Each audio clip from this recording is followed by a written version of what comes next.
Welcome to the Fear and Greed Business News Afternoon Report for Wednesday, the 22nd of May, 2024. I'm Sean Aylmer. Every afternoon, we've got the 5 stories that happened today that you need to know about. Story number 1. The market jumped on opening today, came very close to a new record, and then fell back during the afternoon to close flat. Or to be exact, the S&P ASX 200 ended down 3.6 points to 7,848 points. The telcos did poorly. Telstra closed down 4%, as did consumer discretionary stocks. Utilities were among the worst performers.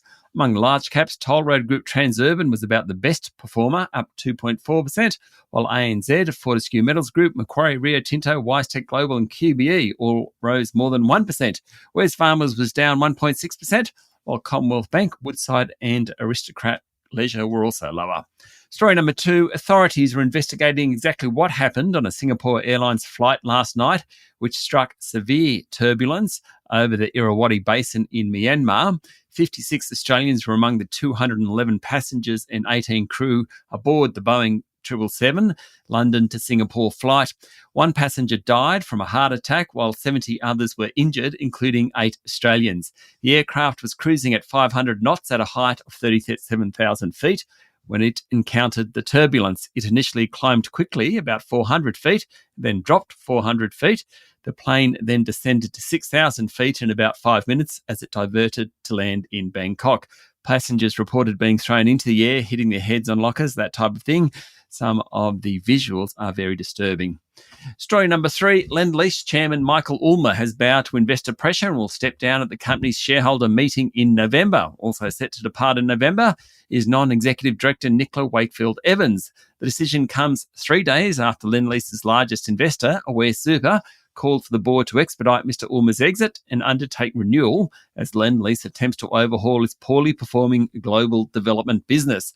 Also in London tonight, BHP's $64.4 billion bid for Anglo American hits its time frame. In fact, 5 p.m. London time deadline under UK takeover panel rules.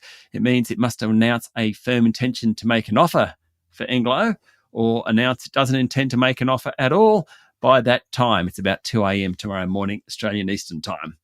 Story number 4, plenty of corporate news around the place. Travel group Webjet said it's considering splitting its consumer and business-facing businesses, sending its share price up 8%. Ingham's share price fell 6% after the discovery of bird flu at an egg farm in Victoria. Shares in biotech Telix Pharmaceuticals jumped 2.5% after it held its annual general meeting and confirmed plans to float scrip on the Nasdaq index. Consumer lender Plenty said net profit jumped 36% for the financial year to March 31, sending its share price up 3%. Small cap Drone Shell said a US government customer had awarded it a repeat $5.7 million contract for its counter drone systems. Its share price jumped 1%. It's almost tripled in the past 6 months, that company. And Namoi Cotton's board has advised shareholders to reject French agribusiness Louis Dreyfus's takeover offer of 67 cents per share. The Louis Dreyfus offer price is below the 70 cents per share offered by rival bidder Olam Agri, which is a Singaporean business. And story number 5, Australia's largest car dealership, Eagers, has warned that June half profits will be down 15% on last year, sending its share price tumbling 14%. A slowdown in consumer spending is hitting vehicle sales, and Eagers has 10% of that market in Australia. Extra supply of vehicles from overseas manufacturers had led to more competitive conditions in this sector. Also, Eagers' joint venture in Australia with Chinese electric vehicle maker BYD is struggling with lower than expected returns. While vehicle sales are up until the end of last month, according to the Federal Chamber of Automotive Industries, margins are being squeezed. Sydney Identity Nick Politis owns 27% of Eagers, and after the share price fall today, wiped off about $160 million from his stake.